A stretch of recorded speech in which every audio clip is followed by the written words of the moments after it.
When we talk about I Will Always Love You, the best-selling female single in history and the heart of the best-selling soundtrack of all time, people usually associate everything immediately with Whitney Houston's thunderous voice. But the construction of this phenomenon is far more complex, involving a visionary songwriter, an actor-producer who believed in an unlikely idea, a highly qualified musical team, and a series of artistic decisions that changed the destiny of the song. And even cinema. This is the full story of how this song became a global cultural landmark. In 1973, Dolly Parton composed I Will Always Love You as a farewell song to her artistic partner Porter Wagoner. It was released in 1974 and quickly became a #1 hit on the US country charts. Dolly did something rare for the time. She kept full ownership of the publishing rights. This would become decisive decades later.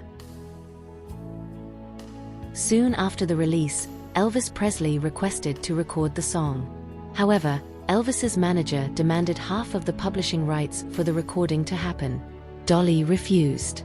One of the most important decisions of her entire career. Thanks to the massive success of Whitney Houston's version, Dolly Parton earned over $10 million in royalties during the 1990s alone. She invested part of that money in what became legendary, the purchase and revitalization of a commercial complex in Sevier Park, today the 12 South area in Nashville. At the time, a historically black community. The phrase building an entire community is a popular paraphrase, but it reflects the real gesture. Dolly chose to invest there as a tribute to Whitney, acknowledging the singer's impact on her life. She said, "I thought, this is the perfect place for me, considering it was Whitney. I love that I spent that money on a complex and think, this is the house that Whitney built." This investment didn't create the neighborhood from scratch, but it is widely seen as a turning point that helped revitalize the region. Today, one of Nashville's most valued. In the late 1980s, Kevin Costner was at the peak of Hollywood. When he accepted the lead role in The Bodyguard, he insisted on taking part in production and in shaping the soundtrack. Something few people know. In addition to being executive producer and co-star, Costner played an active role in choosing the lead actress. He believed the film required someone with vocal presence and authentic emotional strength. Not just a famous singer, but someone who could musically translate the vulnerability and power required for Rachel Marron. Kevin insisted that Whitney Houston be cast in the role. He defended not only her musical contribution but also her presence on screen as an actress. This insistence was decisive, since executives and part of the crew doubted Whitney's transition from music to major cinema. Costner's conviction was both practical and artistic. He saw in Whitney a rare combination of pop stardom, vocal technique, and emotional empathy capable of connecting audiences to a powerful cinematic moment. His defense helped convince the studio to accept Whitney as the protagonist, radically changing the destiny of the film and its soundtrack. Originally, the chosen song for the key moment of The Bodyguard was What Becomes of the Brokenhearted, the Paul Young version released in 1991 for Fried Green Tomatoes. The song had been a major hit. And that was the problem. Since it was already tied to another movie, it became impossible to use in The Bodyguard. Had Paul Young not re-released it at that moment, perhaps the world would never have heard Whitney's legendary version of I Will Always Love You. Facing this problem, Kevin Costner made an unexpected suggestion. What if we tried I Will Always Love You? The idea seemed unlikely, turning Dolly Parton's country classic into a dramatic Hollywood ballad sung by the biggest pop voice of the era. But Costner insisted. He also insisted on how it should appear in the film, starting completely a cappella, only Whitney's voice. To make this happen, he had to negotiate with producers, the label, and even David Foster. His influence as producer helped make the idea real, deeply shaping the final result. Before recording Wally, Whitney delivered a historic performance of the U.S. national anthem at Super Bowl 25, 1991, amid the Gulf War. The little-known detail, the performance was pre-recorded, but Whitney sang along with such conviction that audiences believed it was 100% live. This moment solidified Whitney as the greatest voice of her generation, directly influencing the trust producers placed in her for the Bodyguard. During pre-production, Costner proposed something bold.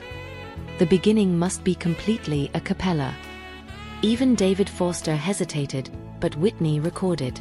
And the impact was immediate. The first 44 seconds are pure voice, creating one of the most iconic intros in music history. Costner later said, "I knew that when Whitney's voice started alone, it would be impossible not to feel it." This idea became the signature of the song. The official session took place on April 22, 1992, at Ocean Way Recording in Los Angeles. Whitney recorded only 2 takes. The first one became the final version. The result blends pop, soul and gospel, elevating the song far beyond its original country intention. When the film premiered, the song became an instant cultural landmark. 25 million copies sold single. 14 weeks at #1 on the Billboard Hot 100 record at the time. Core part of the soundtrack that sold more than 45 million copies. The best-selling soundtrack ever. Whitney received Grammy 1994, Record of the Year. Grammy 1994, Best Pop Vocal Performance, Female. American Music Awards, Favorite Pop Rock Single. American Music Awards, Favorite Soul R&B Single. Inclusion in the U.S. National Recording Registry. Dozens of greatest songs of all time lists. And Dolly Parton saw her composition achieve a level of global recognition extremely rare for a country song. At Whitney Houston's funeral, Kevin Costner delivered one of the ceremony's most emotional speeches. The song played as her casket left the church. He said Whitney always feared not being good enough, and he answered, "You were good enough. You were perfect. And we will always love you."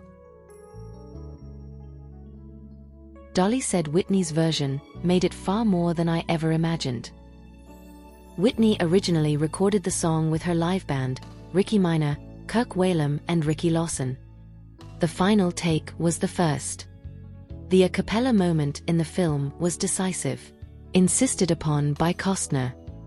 Dolly earned an estimated $10 million in the 1990s alone from Whitney's version. I Will Always Love You is more than a song. It is the result of a songwriter who protected her work, a producer-actor who insisted on the right protagonist and presentation, a voice that transformed a country ballad into a universal anthem, an impeccable technical team, a film whose cultural weight amplified everything. The result, the most successful movie theme song of all time and one of the most iconic recordings in history. If you enjoyed the video, share it with your friends to help the channel grow. And don't forget to like, subscribe and hit that bell so you won't miss the next ones.